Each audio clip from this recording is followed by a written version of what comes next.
Hey guys, welcome back to the channel. It's Jack with Stronghold Strength and Conditioning. And today we're going to continue our series on how to keep knees healthy by improving our terminal extension and flexion. That means better range of motion and better joint movement for you. But before we do that, go ahead, take a moment, hit that subscribe button so you don't miss out on future content like this. Let's get into it. Alright, so our work continues. How to keep knees healthy. Today we're talking about improving flexion and extension at the knee, which are the two main movements of the knee itself. So let's do a quick anatomy 101 here. At the knee, we have the tibia, the fibula, the femur, and the patella all meeting together to make the knee joint itself. Around that, we have the muscles of the calves, that front compartment of the shin, the quads, the hamstrings, and then we also have the adductors all connecting in at the knees there. We're going to put space at the knee today, actually providing room for that joint to move better on itself.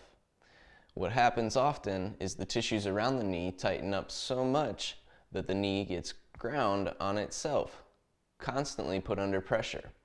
And that means you get less range of motion when you're moving. So today we're going to show you how to restore the range of motion of your knee using two banded distractions. And we'll do that in under 5 minutes, because you know I like efficiency. So we're going to start by showing you how to test the flexion of the knee. Now it's going to look very similar to one that we used recently when we were looking at the plantar flexion of our ankle, but we're going to do a slight different foot position.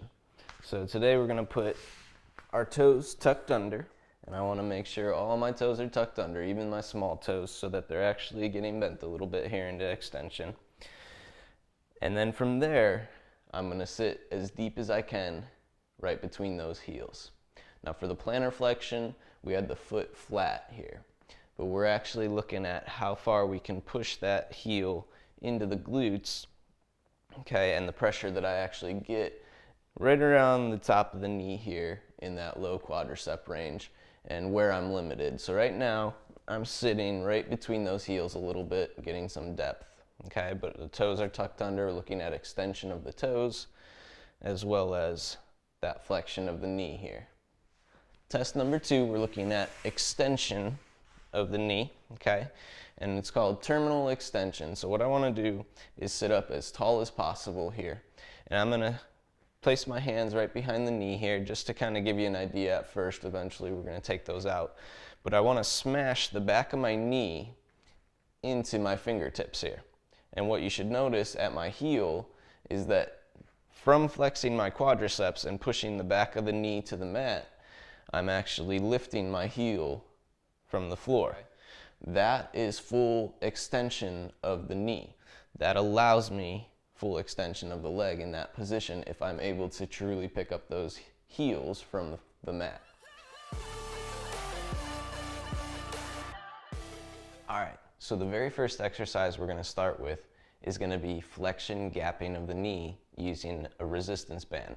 So I have my resistance band anchored up just a little bit below hip height, maybe even right around hip height to begin with, because I want that upward angle pulling at the knee when I'm in this position. So I'm going to step into the band and I want to place it right at the back of the knee itself. And I'm going to walk back to a point where I can actually straighten my leg out completely to begin with and sit down from there. Now I'm going to take my hands and pull low on the shin right by the ankle as deep as I can, bringing my heel as close to my butt as possible. From there, I want to go ahead and actually stand up, pushing myself into that foot. So from the foot, I'm looking for 3 points of contact. The first metatarsal, the fifth metatarsal, and the heel. So I have kind of a triangle base here. And I want my knee to actually track over the toes in this position. So what we're doing is putting space at the joint itself. It's almost a form of traction if you're familiar with that. And I'm going to let the knee kind of flare open a bit toward the small toes more, but I want to make sure I always have that base of contact with my foot. but just passively allow that band to pull at the knee. If you feel any tension holding at the knee, resisting the pull of the band, try not to fight it. Try and let it go, let the tension release, and actually let that knee open up some. And for mobility number 2, we're going to do the extension of the knee now. So for this one, I'm going to have that band anchored down low on the post. Once again, stepping in the band so that the band is right at the back of the knee. That's going to be the leg that I extend back here. So we're working at extension of the knee in extension at the hip. We want to fully lengthen that out. So I'm going to plant my front leg first, making sure I have it fully straightened out front, and it's going to push me back into that back leg some. So my quads are flexing, my glutes are flexing on that leg out front. Okay, my back leg is going to start bent, but I want to make sure that I can plant my smallest toes. My shoulders stack over my hips. So my butt's tight, my stomach's tight, and my shoulder blades are on my upper back here. And then I'm going to go ahead and press from my quadriceps on this back leg. And I want to see how straight I can actually make that leg, or how much I can light up the quadriceps as I squeeze with each flex here. And I'm just going to bend and straighten. Ultimately, the goal being, how straight can I get the knee, and how close can I push that heel to the ground back behind me. And I'm going to do about 10 reps of those, squeezing the quadriceps as tight as I can with each flex, making sure that I'm getting a full range of motion, or as far as I can go into that range of motion with each rep. Alright, there you guys have it. 2 ways to test: flexion and extension. 2 ways to mobilize, using banded distraction. Opening up the knee joint, giving yourself room to move and some freedom to move in that knee. Making sure that you are not grinding that joint together on itself and causing an issue down the road. I want to thank you guys for watching today. If you liked the video, make sure you click that button. Leave a comment below. Say if you've ever seen these mobilities before. And if you haven't already, take a moment to hit that subscribe button.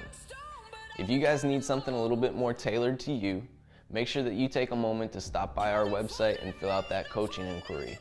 We'll get you headed in the right direction in no time. We'll see you guys next time.